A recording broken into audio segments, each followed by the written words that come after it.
जय श्री महाकाल दोस्तों, कैसे हैं आप लोग। आशा करती हूँ आप लोग स्वस्थ होंगे, सकुशल होंगे। बाबा महाकाल का आशीर्वाद सदा आप पर बना रहे। तो एक बार फिर मैं आपके साथ प्रस्तुत हूँ एक नई वीडियो के साथ। आज इस वीडियो के माध्यम से हम जानेंगे कि मंदिर में प्रवेश के समय सीढ़ियों को झुककर स्पर्श क्यों किया जाता है और इसके क्या कारण हैं।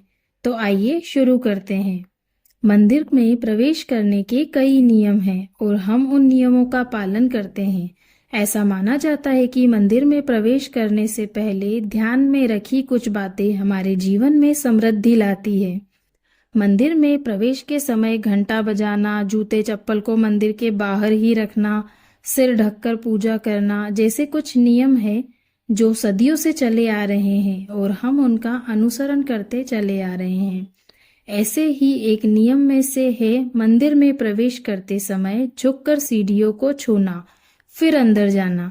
दरअसल ये एक ऐसा नियम है जिसका हम बिना वजह जाने ही पालन करते आ रहे हैं और शास्त्रों में भी इसके बारे में बहुत कुछ बताया गया है। तो आइए जानते हैं इस प्रथा के पीछे के कारणों के बारे में। यह एक सम्मान देने का तरीका है। मान्यता है कि जब हम किसी को सम्मान देते हैं तब उसके सामने झुककर प्रणाम करते हैं या फिर उसके पैर छूते हैं और उसे नमस्कार करते हैं। ऐसे ही मंदिर में प्रवेश करते समय हम झुककर सीढ़ियों को प्रणाम जरूर करते हैं, क्योंकि यह वो पहला चरण होता है जब हम ईश्वर के प्रति सम्मान दिखाते हैं। यह भी कहा जाता है कि जब हम सीढ़ियों को स्पर्श करते हैं तो अपनी कई बुराइयों को मंदिर के बाहर ही छोड़कर भीतर साफ मन से प्रवेश करते हैं। ऐसा कहते हैं कि मंदिर में झुककर प्रणाम करने से अहंकार का भी नाश होता है। मंदिर की सीढ़ियों को झुककर छूने से हमारे भीतर का सारा अहंकार समाप्त हो जाता है। कहा जाता है कि मंदिर में प्रवेश के दौरान यदि आपके मन से किसी भी तरह का घमंड है तो आपको पूजा का फल नहीं मिल सकता। इसलिए प्रवेश द्वार की सीढ़ियों को झुककर प्रणाम करने की सलाह दी जाती है। सीढ़ियों को झुककर छूने से अहंकार का नाश होता है और मन साफ हो जाता है, जिससे ज्ञान की प्राप्ति होती है। मंदिर की सीढ़ियां वो स्थान है जहां हम इस पवित्र स्थान पर प्रवेश करते हैं। ऐसा माना जाता है कि जब हम इनके आरंभ में भी छूकर प्रणाम करते हैं तो ये इस बात को दिखाता है कि हम ईश्वर के पास अपनी किसी मनोकामना की पूर्ति की प्रार्थना कर रहे हैं। यह आपको ईश्वर से जोड़ने का तरीका होता है और इससे आपको प्रभु कृपा की प्राप्ति होती है। इसी प्रकार मंदिर की सीढ़ियों को झुककर प्रणाम करना आत्मसमर्पण का भी एक संकेत है।